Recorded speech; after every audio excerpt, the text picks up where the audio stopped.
The train screeched to a halt in the middle of nowhere, its whistle echoing against the empty plains. Elijah Boone wiped his palms against his trousers, heart hammering as he waited at the platform. Dust swirled, crows circled overhead, and the single telegraph pole creaked in the wind. He had been waiting months for this moment, dreaming of a delicate woman with soft hands and a timid smile, the kind of bride who'd look small enough to cradle against his chest. But when the passenger car door opened and Tessa Kincaid stepped down, his breath stopped cold. She was taller than most men in town, her shoulders broad, her figure robust, her step steady like she owned the very earth beneath her boots. Her eyes locked on his with neither shyness nor sweetness, but with a calm weight that unsettled him. He felt his throat close. This wasn't what he'd ordered. The silence between them stretched, broken only by the hiss of the train. Tessa extended her gloved hand, her voice low and steady. "You Elijah Boone?" He nodded stiffly, unable to trust his voice. She gave a quick nod. "Then I reckon I'm your bride." The bluntness of her words cut through him sharper than a blade. He had imagined bashful greetings, maybe a smile hidden behind a bonnet. Instead, he faced a woman who looked like she could wrangle cattle better than half his ranch hands. The telegraph clerk on the platform chuckled under his breath, muttering, "Didn't get what you paid for, Boone?" Elijah's jaw tightened as heat crept up his neck. Tessa's eyes flicked to the clerk, sharp as a whip crack. "Best watch your tongue before it gets you hurt." The man fell silent, stunned by the force behind her calm words. Elijah swallowed, realizing this woman wasn't here to play anyone's expectations. The ride back to his ranch was heavy with unspoken tension. He tried to make small talk, but Tessa's answers were clipped, guarded. Yet when the wagon wheel hit a rut and nearly toppled, she reached out instinctively, steadying both him and the reins with surprising strength. For a moment, their hands touched, and he felt a steadiness in her grip that unnerved him more than it comforted. At the homestead, his hired hand Sam came running, wiping sweat from his brow. "This the bride?" he asked, surprise flickering across his face. Elijah's chest tightened, waiting for ridicule. But Tessa stepped forward before he could answer. "That's right. I'm Tessa Boone now. And I'll pull my weight same as any man here." Sam raised his brows, then shrugged. "Well, we need all the help we can get." Elijah stood silent, watching her stride past him into the house that was supposed to be his safe haven, now feeling like uncharted ground. That first night, the unease thickened. Elijah lay awake on his side of the bed, staring at the ceiling while Tessa's steady breathing filled the room. He had expected delicate whispers, soft fingers tracing along the quilt.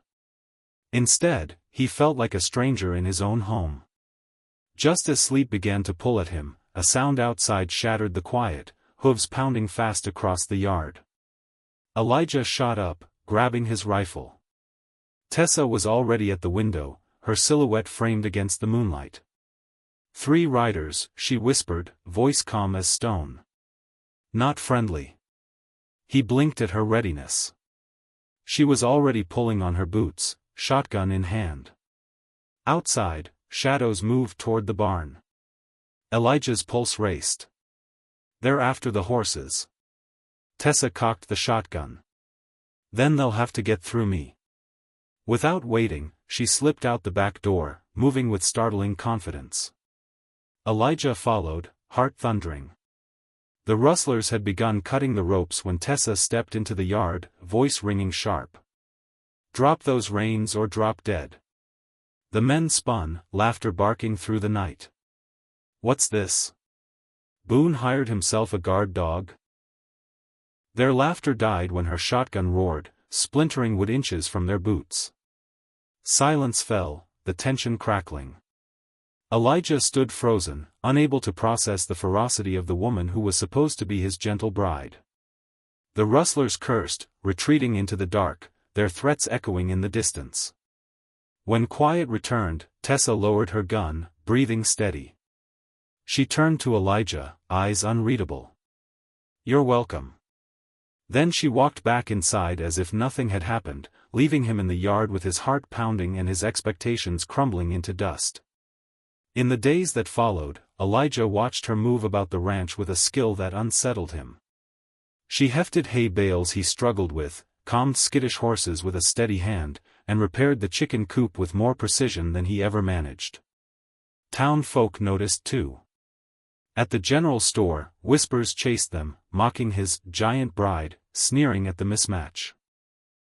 Elijah burned with shame, but Tessa never flinched. One afternoon, as a group of men snickered loud enough for her to hear, she walked straight to their table, leaned down, and said in a voice cold as steel, "I've buried men bigger than you for less." The saloon went silent. The men paled, their laughter dying in their throats.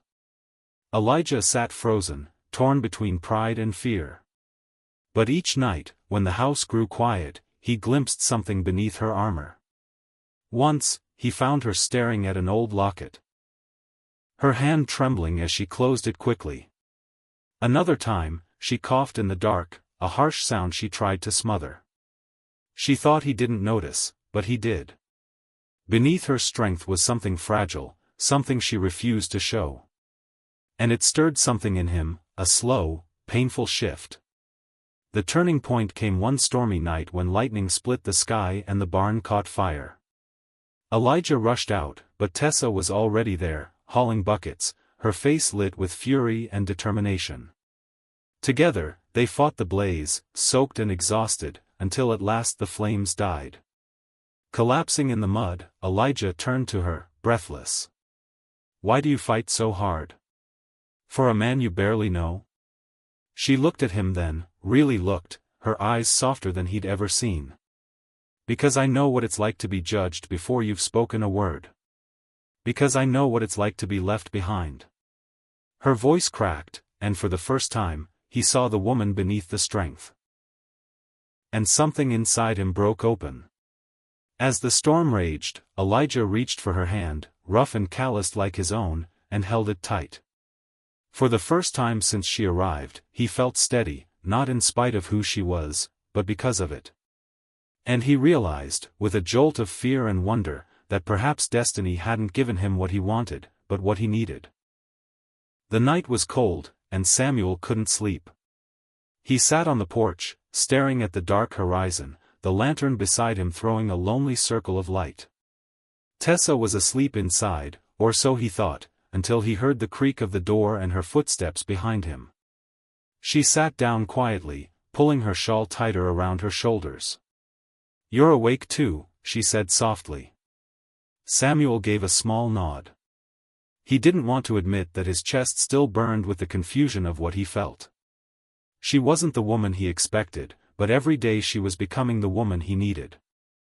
"I can't stop thinking," he muttered. About the ranch, the future, and, he didn't finish. Tessa looked at him, her eyes reflecting both hurt and hope. "About me?" she asked, almost in a whisper. Samuel turned his head, his throat tightening. Before he could answer, the sound of distant hooves interrupted the moment. Both of them froze. At this hour, no rider brought good news. The thundering grew louder until a figure emerged from the darkness, a man on horseback, waving a lantern. Samuel grabbed his rifle from beside the door, his instincts sharp. Tessa held her breath. The rider pulled up, mud splattering as the horse skidded. "Trouble down by the creek," he shouted. Cattle scattered, someone cut the fences. Samuel cursed under his breath and ran toward the stable. Tessa grabbed his arm. "Don't go alone," she pleaded. "It could be dangerous." He met her gaze, seeing her genuine fear. For the first time, he realized she wasn't just strong in body, but fierce in spirit. "Stay inside," he said firmly, though part of him wanted her by his side. He mounted his horse and rode out into the darkness, the stranger leading the way. The night was alive with the sound of panicked cattle, their cries echoing across the valley. The fences had been slashed clean through. Samuel dismounted, kneeling to inspect the cuts. They weren't from wear or accident. Someone had done this deliberately. Rustlers, he muttered, his grip tightening on the rifle. Suddenly, a gunshot split the air, whizzing past his ear and burying itself into the wooden post behind him. Samuel dove for cover, firing back blindly into the shadows. The stranger ducked too, cursing. "They're hiding in the trees," he hissed. The cattle ran wild, hooves pounding like thunder. Samuel's heart raced as he tried to spot the attackers. Then, out of nowhere, another figure appeared, Tessa. She had followed him, a lantern in one hand and a shotgun in the other. "You fool!" Samuel snapped. "I told you to stay inside." "And let you die out here alone," she shot back, her voice steady despite the chaos. She fired into the darkness, and the rustlers scattered. The gunfire stopped, but the tension didn't. Samuel pulled her down behind a fallen log, his body shielding hers. He could feel her trembling, though she tried to hide it. "You could have been killed," he whispered, his face inches from hers. Her breath caught, her eyes locking on his. "So could you," she whispered back. For a moment, the world around them disappeared. The cries of cattle, the danger of the rustlers, even the fear, they all melted into the space between their gazes. But the rustlers weren't gone yet. A shadow lunged from the trees, knife glinting in the lantern light. Samuel reacted instinctively, wrestling the man to the ground. The fight was brutal, dirt flying as fists and blades clashed. Samuel pinned him down, but the rustler twisted, slashing across Samuel's arm. Pain shot through him, but before the man could strike again, Tessa swung the butt of her shotgun, knocking the attacker unconscious. Breathing hard, Samuel stared at her in shock. She had saved him. Again.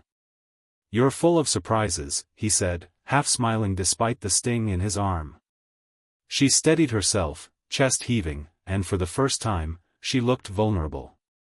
"I was afraid you wouldn't see me as worth standing beside you," she admitted quietly. Samuel froze, her words hitting him harder than the fight.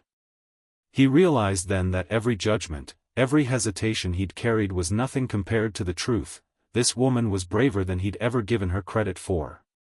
They tied the rustler and rode back as the first light of dawn stretched across the horizon. Exhausted, Samuel dismounted and reached for her hand. "Tessa," he said softly, "you're not what I expected, but maybe you're exactly what I needed." She looked at him, eyes shimmering, but before she could respond, another voice cut in. "Samuel Wild," a shout came from the road. He turned to see Josephine Tate, the woman he once thought would be his bride, arriving with her father in a polished carriage. She gasped at the sight of Tessa, covered in dirt and blood but standing tall beside Samuel. This is your wife?" Josephine spat, her tone sharp with disdain. The air turned heavy. Samuel felt the weight of the choice pressing on him. His past expectations stood before him in lace and pearls, while his present, unexpected, raw, and real, stood with dirt on her dress and fire in her heart. Tessa's hand trembled in his, as if she feared he might let go. Josephine's eyes dared him to. Samuel's heart pounded. This was the moment. The choice that would define everything. He took a deep breath, squeezed Tessa's hand tighter, and prepared to speak. But before he could, another gunshot rang out, not from the trees, but from the carriage. Josephine's father clutched his chest, collapsing to the ground. Chaos erupted again, and Samuel realized that the night's battle was far from over.